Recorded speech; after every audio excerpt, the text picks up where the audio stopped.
बरेली पहुंचे deputy CM Keshav Prasad Maurya. Circuit राज में की प्रेस वार्ता। सपा बसपा कांग्रेस पर जमकर बरसे। आंधी कहूं या सुनामी कहूं, मुझे समझ में नहीं आ रहा। आप अपने से लिख सकते हो। लेकिन यूपी की 80 की 80 सीटें भारतीय जनता पार्टी गठबंधन जीतेगा और माननीय नरेंद्र मोदी जी तीसरी बार देश के प्रधानमंत्री बनेंगे।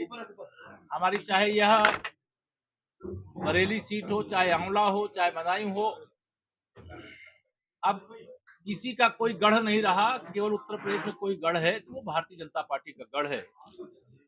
भारतीय जनता पार्टी के प्रति सभी वर्गों का समर्थन है और माननीय प्रधानमंत्री जी ने जो सबसे बड़ी बात कही है कि मेरे लिए देश में 4 जातियां हैं। पहली गरीब, दूसरा युवा, तीसरा महिलाएं, चौथा किसान। और इन्हीं चारों के लिए मैं पूरी जिम्मेदारी से दिन रात मेहनत कर रहा हूं और आगे भी करूंगा। देश की प्रगति बहुत तेजी से हो रही है। उत्तर प्रदेश सभी मोर्चों पर सफलतापूर्वक आगे बढ़ रहा है। कानून व्यवस्था चुस्त और दुरुस्त है। अपराधियों में डर का और भय का माहौल है। पहले बरेली के हालात बद से बदतर होते थे, लेकिन आज विकास की रफ्तार भी है। आज बिजली की उपलब्धता भी है। आज युवाओं के उज्जवल भविष्य का मार्ग प्रशस्त हो रहा है। आप किसी बरेली से होते हुए जो हमारा गंगा एक्सप्रेस वे है वह भी आप देख रहे हैं तेजी से निर्माणाधीन है, निर्माण हो रहा है। पूरे प्रदेश के अंदर एक अनुकूल वातावरण है। इसलिए 2014 का लोकसभा जब हम जीते थे तो किसी को ये भरोसा नहीं था कि हम 2017 में भी सरकार उत्तर प्रदेश में बनाएंगे। लेकिन 14 की लोकसभा की तरह 17 की विधानसभा भी जीते और फिर 19 में सपा बसपा कांग्रेस राष्ट्रीय लोकदल ने गठबंधन कर लिया। गठबंधन के बाद भी 64 सांसद हमारे उस समय जीते, 51% वोट मिला। बाद में 2 उपचुनाव जो सपा अपना गढ़ मानती थी, चाहे वो रामपुर लोकसभा हो, चाहे आजमगढ़ लोकसभा हो, वहां पर भी भारतीय जनता पार्टी ने बड़े अंतर से विजय प्राप्त की है। 2024 में सभी सीटों पर विजय प्राप्त करने की भारतीय जनता पार्टी जोरदार तैयारी कर रही है।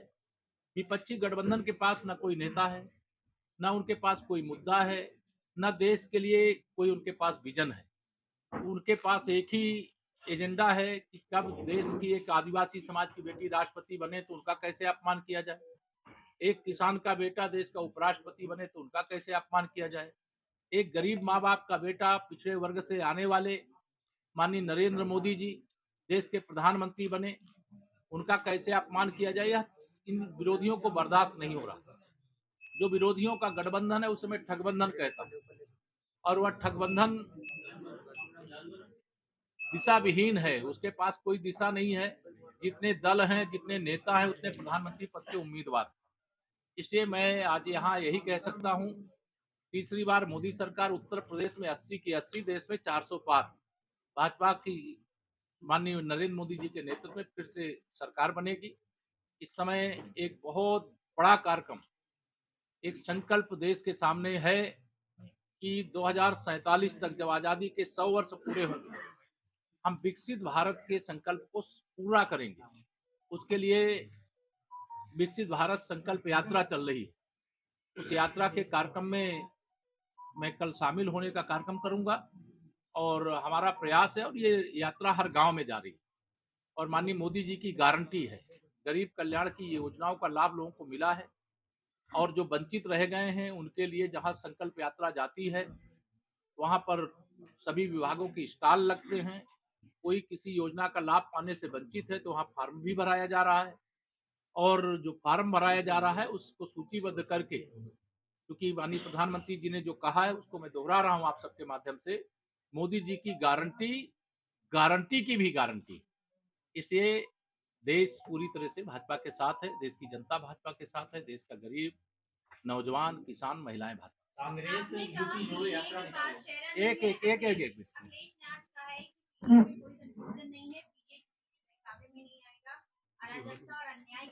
में खोजना, यह सारे विपक्षी शुरू करेंगे अभी से, क्योंकि सत्ता के बिना ये जैसे पानी के बिना मछली तड़पती है वैसे सत्ता के बिना सपा बसपा कांग्रेस के लोग तड़प रहे हैं, भाजपा विरोधी तड़प रहे हैं, मोदी विरोधी तड़प रहे हैं।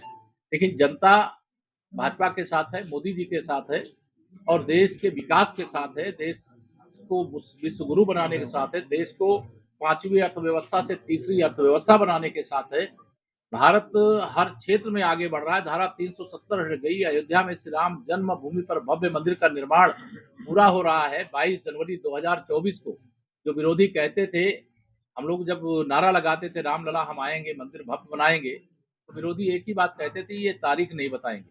अब तो 22 जनवरी को डंका बज रहा है। 550 साल बाद भगवान श्री राम अपने जन्म स्थान पर विराजमान हो रहे हैं। गर्व की बात यह है कि शायद विश्व में कोई भी ऐसा धार्मिक स्थल नहीं बना होगा जिसमें पूरे देश और दुनिया के राम भक्त हिंदुओं का योगदान हो। अयोध्या में बनने वाला जो श्री राम जन्मभूमि पर मंदिर है, उसमें लगभग हर राम भक्त का योगदान है। किसी का ₹1.25 होगा, किसी का 1.25 लाख। ये राष्ट्र मंदिर है, ये हर राम भक्त का मंदिर है और आने वाले अनंत काल तक इस पर देश और दुनिया के राम भक्त गर्व करेंगे। यह मंदिर किसी व्यक्ति का नहीं, हर राम भक्त का। मनोज झा कि 22 जनवरी को प्राण प्रतिष्ठा के बाद अब तो रामलला सदा सदा विराजमान रहेंगे। उस समय ना आवे 2-3 दिन, उसके बाद आवे, रामलला का दर्शन करें। वैसे भारी भीड़ अभी भी अयोध्या में आ रही है और यह चूंकि राम भक्तों की, राष्ट्र भक्तों की सरकार है। सपा बसपा कांग्रेस की सरकारों में राम भक्तों पर लाठी चलाई जाती थी, गोली चलाई जाती थी, जेल भेजा जाता था। लेकिन भारतीय जनता पार्टी की सरकार में राम भक्तों पर फूल बरसाए जाते हैं, उनका स्वागत किया जाता है, उनका सत्कार किया जाता है। शिव भक्तों की कांवड़ यात्रा पे रोक नहीं लगती है। भगवान कृष्ण के भक्तों की भी सेवा होती है। हमारा लक्ष्य भक्तों की जो समस्या है उसको दूर करना। धन्यवाद। मनोज झा ने कहा है कि अखिलेश यादव ने ट्वीट किया है आईएमएफ को कर्ज को लेकर, बढ़ते कर्ज को लेकर ट्वीट किया है कि यूपी पे 2.5 लाख करोड़ का कर्ज हो गया आपका, तो इसीलिए देखिए, श्री अखिलेश यादव जी, मैंने कहा कि वह सत्ता के बिना बेचैन है और अब वो कभी सत्ता में आने वाले नहीं है। तो इस प्रकार के ट्वीट आएंगे जब देश का अर्थव्यवस्था का आकार, मैंने कहा कि हमारी देश की अर्थव्यवस्था इस समय 5वें नंबर पर है। हमारे प्रदेश का योगदान जो जीडीपी पे इस समय है, वह देश के दूसरे या तीसरे नंबर पे हमारा राज्य आ गया है। 9% से अधिक योगदान देश की जीडीपी पे हमारा है।